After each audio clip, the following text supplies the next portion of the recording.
What I've got here are the wood blanks that I've prepared earlier and seasoned in my airing cupboard for months, and then we've warmed them in the oven and put the stabilisation fluid in under pressure earlier, and then cured them in the little oven.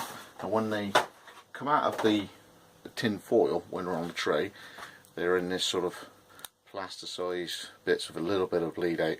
So what I'm going to do now is clean them up, and I'm going to then match them up to their meat in pairs, because I penciled on them A's and B's in pairs. So all I'm doing here is using a rough old belt, cleaning these up to get them square, neat and tidy. Obviously the smaller it comes now, I don't want it too small than what a handle would be, but I use less fibre liner and less glue. Sneaky, right? So, but if anybody else is doing this stage this way, make sure you don't have a very large gap between your stage, your work table, and your belt, because when you go like that, you don't want it to suddenly pull it out of your hand. So I've pulled it forward, I've got it 90 degrees, and I've actually moved it forward, so there's only about 3mm down inside there. So it's the same as if you're on a disc sand or whatever. You're not looking for the machine to catch your workpiece and then hoof it down inside. Alright, so if you're doing it this way as opposed to on like a horizontal grinder or a disc sander, make sure that the gap between your stage and the actual work surface of your grinder is not so wide as to all of a sudden, when this gets down thinner and thinner and thinner, boom, it's gone, because it'll take your fingers with it. Think about it, alright? So, let's get my goggles on. Down, Scott.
Now for a very important bit. Those which I've paired up and kept them as pairs, I now tape up in pairs so that I don't mix up matching ideas. There's one small piece in there I found in the seasoning section. It's a lovely bit of burl. I might be able to get this out for a Kellen. So it's got a big crack in it there, but that half is pretty good, and it's more than enough, I think, for burl Kellen. So that's just a simple case. I can get the tape to peel. I'll just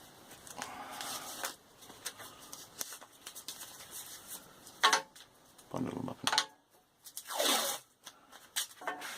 packs of 2.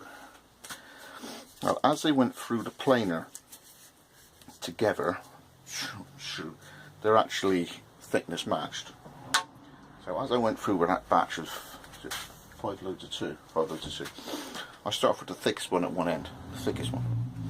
So I adjust the planer until it starts touching the first thick one. And when that gets through to a decent amount, it should be about what the others are, and then they all go through as a pair. Then I crank it down, and they all go through on that one side, keeping them as pairs. And as each one goes down, as soon as one side's finished, that stays as a pair and it flips over. So as soon as I get to one thing and both sides are done, that's done, and I just go down through. That means that each of them have been planed as thick as I possibly can by taking off the minimum amount, and they've still stayed as a duo. I used to do that in the school all the time. I used to get like old science tops or sideboards that were going to get thrown away. I'd scavenge the hardwood. Now, you don't want to plane off 5mm of hardwood if you can plane off 2mm of hardwood, because hardwood is really expensive stuff.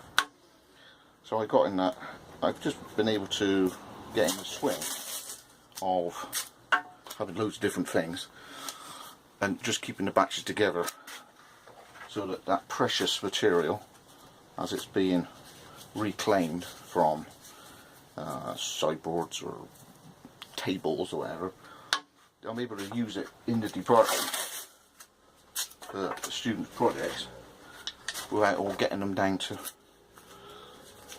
you know, like 8mm. If you're going to use some 8mm, then use plywood. If you're going to use hardwood, then you want it 20mm for top of the sideboard. And then obviously trying to pass on that information to students as well. Hardwood is precious. You ain't getting that back unless you wait 200 years. So there they are in blocks of 2.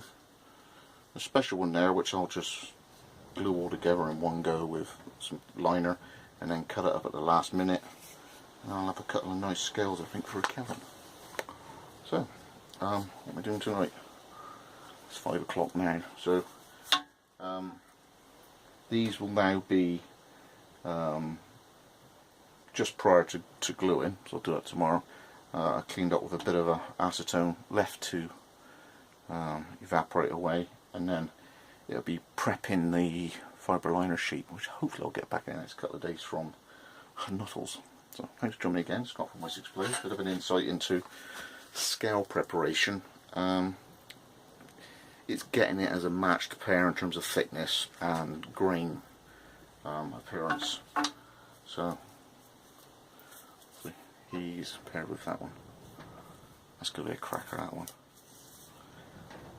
Crazy grain. And then I've got the old London plain. So I've got a lovely swirl on there, and it's matched on that side. So that's the same sort of piece of wood when I cut it on the saw earlier, a few months ago. Actually, it's more like 8 months ago.